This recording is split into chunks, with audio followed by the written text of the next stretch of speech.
I'm Duncan Goff. For many years I was an odd job man of all sorts. I'm a jack of all trades. And then I started writing books because I started doing more traveling, and the traveling led me to write about my journeys. That led me to put articles in a magazine, and that led me to publish my first book in 2009, which was about my first 9 years of travels to Spain. And from there I kept on doing with the writing, and I've been writing actually historical novels as well. So they're set in 1840 and end up with a half-breed Welsh Apache in Arizona in the 1880s. But that's another story altogether. But so I like the writing, but I was still trying to make a living as a self-employed cabinet maker, stage construction, film work, all sorts of things. Very unfortunately, in 2014, my mother suddenly died, but she left me a small legacy, which has allowed me to stop being a jack of all trades and to concentrate on what I wanted to do, which was actually become a professional writer.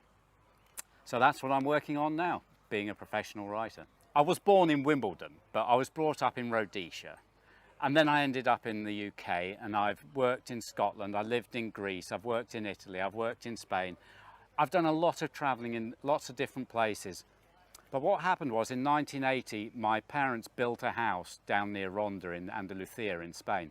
And I went out there for the first time. And that first time when I arrived in Spain, it felt like home.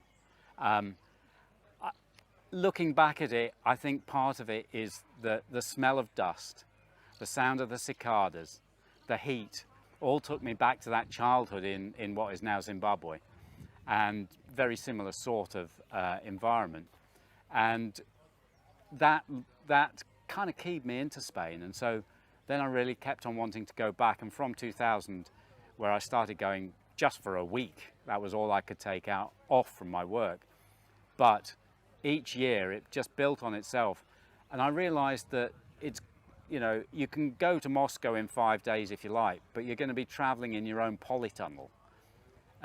What I found about doing Spain, and doing it even though it was only a few days each year I got a little bit deeper into an understanding of the Spanish people, of their culture, of their society, and my Spanish improved bit by bit to a position where I find I can communicate quite reasonably after the first week.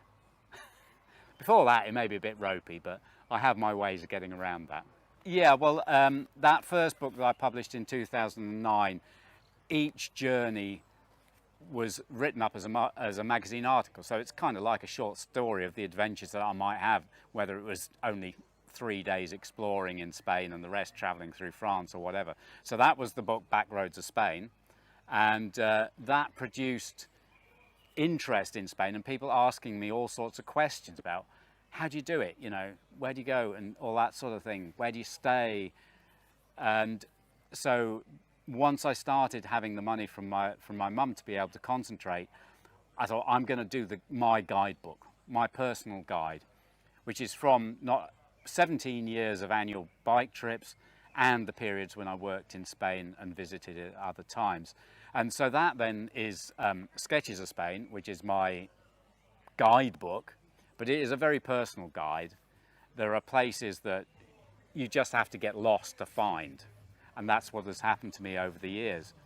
So very kindly, a nice Norwegian compared me to Wainwright, because I do sketch. My journal is doodles and sketches and writing in a book, and I draw my own maps to go with it. So I provide the maps. They're to locate places, really. And I did get a bit carried away that's why it took me 9 months to put this book together, because I got a bit carried away with drawing the maps. But the Norwegian guys did that. So it is about personal experiences, as well as this is a place that I found nice. I don't say start here, go there, do that. It's about finding the best way of exploring the country of Spain that I love so much. In order to try and make this work as an income, and I actually don't have a plan B, unfortunately, because my major pension is worth £700 a year. So, and I've just turned 60, by the way. So there is no plan B, but what I'm planning is to have another 3 books out by Christmas. So that I've got a bookshelf of 6 books. They will mostly be about Spain. There's one little book that I've written which is about travel writing and about the techniques that you can use to make the most out of recording an adventure or a journey. So in April, I spent 3 weeks in Andalusia, research, journal, sketchbook. That will be 1 book, mainly about the Serranía de Ronda and the mountain villages. Ronda itself is covered by so many people. Fantastic place, but I'm not covering that. I'm covering the back roads and the interesting out-of-the-way places.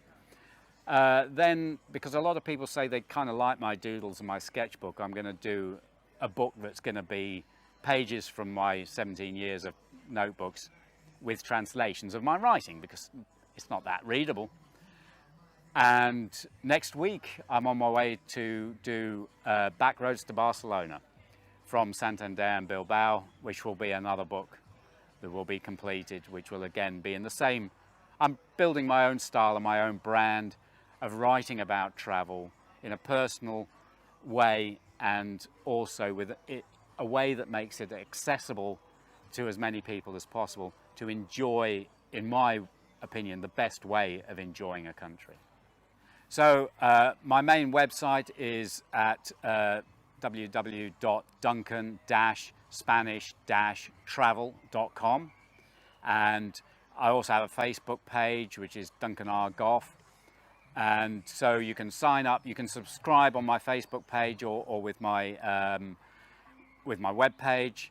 Subscribers, I don't bombard people, it's just where I will say that there's a new book out, but also when I'm doing shows, if I've got free tickets, I will often offer those to my subscribers first, so that people can get a free ticket into whatever show it happens to be.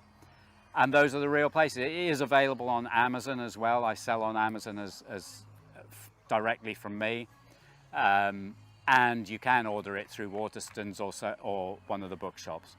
Unfortunately, I don't get so much money that way. So I actually quite prefer it if it's through my main website, and then I only lose 3% to PayPal or whatever it is. But those are the places. Or find me at one of the shows that I happen to be going to. Don't ride here. Ride here. Explore new horizons with Moto Freight, proud sponsors of Under the Visor.